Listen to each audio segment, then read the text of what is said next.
Palomita Blanca corresponde a una obra de Enrique Lafourcade basada principalmente en el romance entre María, una joven de estrato social bajo, y un joven perteneciente a la alta sociedad, llamado Juan Carlos.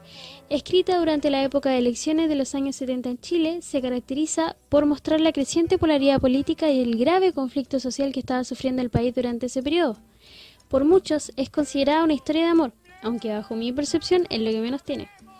El texto muestra la cruda realidad del amor dependiente, la violencia, la marginalidad, el machismo, los oscuros secretos de la élite chilena y la separación de los protagonistas por sus situaciones económicas y tendencias políticas.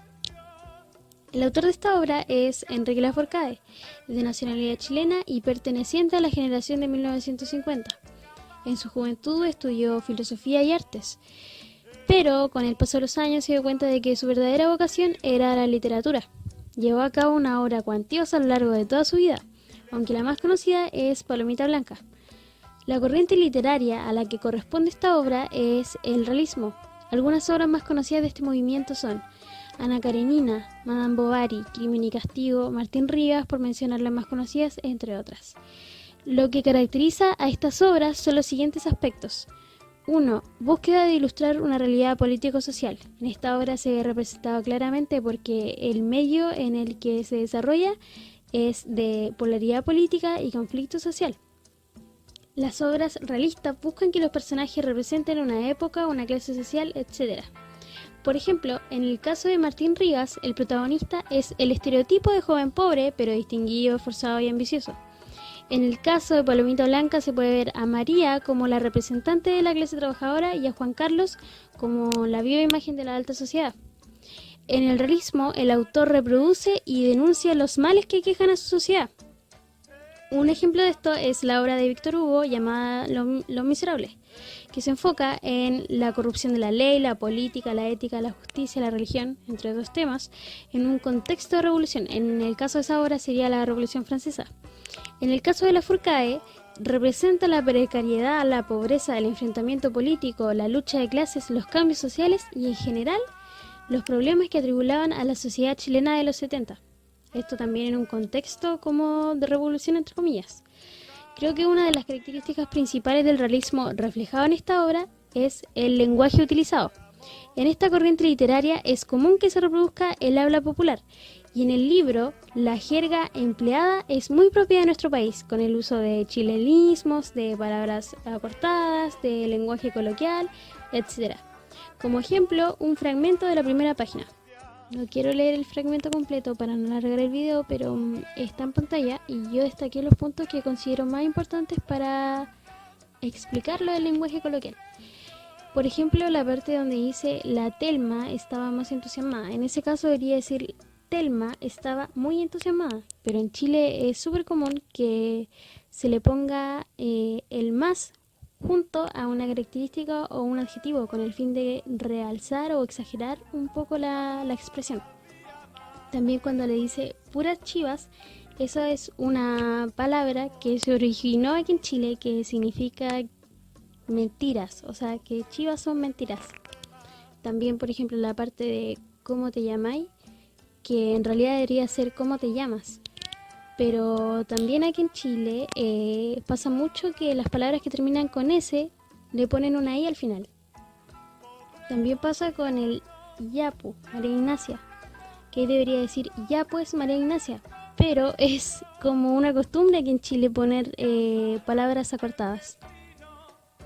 Eso es en relación a la corriente literaria, pero en cuanto a su género pertenece al narrativo, que se caracteriza por poseer un narrador, obviamente, personajes, ambiente, modos narrativos, descripciones y sobre todo acción. En este género, el autor describe personas, situaciones y ambientes, relata acontecimientos sucedidos en diversos tiempos, en diversos espacios, hace hablar a sus personajes, o sea, hay diálogo, y a veces da cuenta del mundo interior de estos, es decir, sus pensamientos, sentimientos, estados de ánimo, etc. Como sucede también en el caso de Palomita Blanca. La historia está contada por un narrador protagonista, que en este caso es María, y se desarrolla en Santiago, y está protagonizada por la misma María y Juan Carlos. El género literario, a diferencia del género dramático, posee un narrador que va contando una historia. y esta no busca ser representada. Y a diferencia del género lírico, su propósito no es expresar emociones. O sea, las expresa, pero no de la misma forma que lo hace el género lírico. Ahora me voy a enfocar en los aspectos que representa de este género, la obra. El ambiente físico donde se desarrolla la historia es Santiago de Chile, entre las comunas pertenecientes a la clase alta y la comuna de Recoleta, que es un lugar como de clase más baja. El ambiente psicológico que rodea la obra es de un amor profundo, que es el que se manifiestan mutuamente Juan Carlos y María. También destaca la enemistad política, el odio y el conflicto. El hecho de que la historia se desarrolle en este ambiente es lo que la hace única.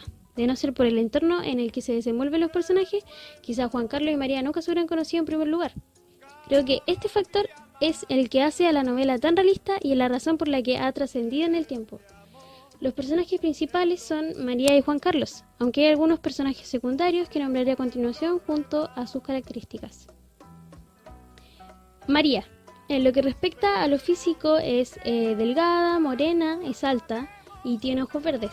Psicológicamente es una joven tímida, influenciable, sensible, ingenua y a lo largo de su vida ha sufrido mucho, considerando que fue abusada sexualmente y la marginalidad, la pobreza en la que creció, por lo que tiene la tendencia a pegarse demasiado emocionalmente, en este caso es a Juan Carlos. El mencionado anteriormente es físicamente alto, tiene ojos verdes, tiene el pelo como de corte melena y es guapo. Es el típico joven rico chileno. Su personalidad es impulsiva, agresiva, manipuladora, es leal a sus principios y es bastante espiritual. Telma es la mejor amiga de María, tiene ojos azules, es voluptuosa y atractiva.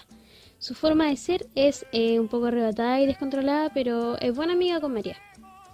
La madrina de María no se dice nada de cómo es físicamente, pero se la describe como una viuda y siempre está añorando y recordando a su difunto marido Luis. Era muy buena persona, trataba a María con cariño y la defendía de su madre cuando llegaba borracha a visitarlas. La mamá de María era alcohólica, analfabeta y bastante irresponsable con sus hijos. No se dan descripciones físicas de ella, pero se dice que era muy fanática de Allende e instaba a su hija para que la acompañara a las concertaciones que se hacían para él. Por la vestimenta usada se deduce que es una época un poco más moderna, ya que las mujeres usaban pantalones. A medida que se desarrolla la historia, se confirma que era el inicio de la década de los 70. La historia comienza cuando María y Telma van a un festival hippie, del que no se especifica el nombre, que se estaba realizando en el barrio Alto.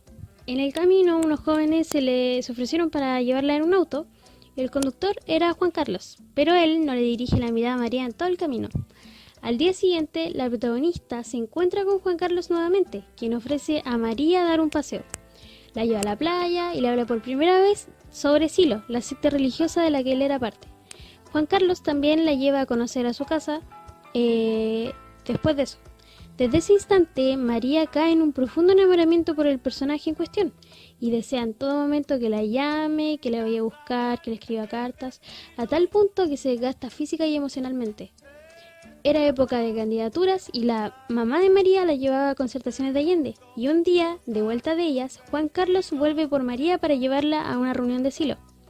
Luego desaparece por varios días y regresa nuevamente. Cabe destacar que esto lo hacía siempre, haciendo que María se preguntara cada vez dónde estaba y si se encontraba bien, ya que habían semanas o días enteros en que no sabía de él. Más tarde muere Porotito, el hermano menor de María, debido a la precariedad en la que vivía su familia. Todo esto estaba rodeado de un entorno de polaridad política y conflicto social. Después de un viaje que realiza por Silo, Juan Carlos se da cuenta de que la secta es una farsa y se derrumba emocionalmente, esto además de sus problemas familiares, por lo que lo único que le queda es María. Luego de una sucesión de fiestas, reuniones y de un beso entre los protagonistas, Juan Carlos decide tener su primera vez con María, pero en el acto descubre que ella no es virgen y se enoja, por lo que María nunca le puede explicar que había sido violada por su padrastro. Claro, no es un tema fácil de explicar. María se deprime, quiere morirse porque Juan Carlos la odia y él la maltrata, se aprovecha de eso y la maltrata repetidas veces, la golpea, la manipula e incluso la abusa sexualmente. Pero María vuelve a pedir perdón y recuperan su relación inicial, relación entre comillas. En los días posteriores a eso, Juan Carlos con otras personas matan a un general importante que yo deduzco que es el general Schneider, y se tiene que escapar, por lo que María no vuelve a saber de él. La joven protagonista cumple 17 años y se pone a trabajar de vendedora en una paquetería. Cabe mencionar que la historia está narrada por ella, pero luego de aproximadamente un año desde que lo ve por última vez. O sea, ella lo ve por última vez y después de un año escribe su historia de amor con él, por lo que no se sabe si ella lo vuelve a ver nuevamente. Creo que el episodio que más me llama la atención es cuando él la viola. En su segundo encuentro, sexual me refiero, él la fuerza a tener relaciones y posteriormente la golpea con un cinturón. Y la parte que más me llama la atención de eso es que María en todo momento siente culpa y le pide disculpas a él para que recuperen su relación inicial. En mi opinión personal, esta obra muestra la cruda realidad que vivían los jóvenes de los distintos estratos de la sociedad, partiendo por ejemplo con la familia de Juan Carlos, ricos pero no en valores, separados por el dinero, la política, partícipes de la corrupción, la turbiedad y el conflicto. Así se ve a simple vista el núcleo familiar del personaje. De esta manera, en cada página del texto se dejan entrever los oscuros secretos de la élite chilena. Sucede todo lo contrario con la situación de María, quien crece en la marginalidad, la pobreza, la falta de educación, el abuso, la precariedad, en conjunto con los problemas del alcoholismo de su mamá. Ambos personajes han sufrido mucho a lo largo de sus vidas y no conocen algo distinto a la violencia y conductas machistas. Por esto, María cree que siente amor por Juan Carlos, aunque es pura y netamente dependencia emocional, según yo. A lo largo de la historia queda en evidencia que Juan Carlos no está realmente interesado en ella, solo busca la comprensión que no le fue dada y también alguien con quien desquitarse. La protagonista lo romantiza en todo momento, pero la trata mal desde el inicio. Abusa psicológicamente de ella, la manipula y hasta la viola y golpea, aunque lógicamente María sigue con él porque quiere estar enamorada. Personalmente no es de mis obras favoritas, pero creo que tiene un trasfondo y una aplicación importantes. Es un texto interesante porque refleja una época que pasó hace ya mucho tiempo, pero que no me parece tan lejana porque los intereses políticos siguen manejando todos los aspectos de nuestra vida y hace 6 meses vivimos una crisis social parecida. Además, demuestra que las situaciones de violencia de género, los problemas mentales, pobreza, marginalidad y la brecha social no han cambiado desde entonces. Las autoridades siguen velando por sus intereses mientras la sociedad se deteriora. En cuanto a los aspectos de la narración, considero que están muy bien elaborados, sobre todo los personajes. Lejos, el que más me marcó como mujer fue el de María, que me otorgó el aprendizaje más importante. Una vez que alguien te falta el respeto, nunca deja de hacerlo. Sin duda, una obra realista e interesante que actúa como una ventana al pasado, por donde es posible divisar el comportamiento de la sociedad, de la juventud y sus penurias.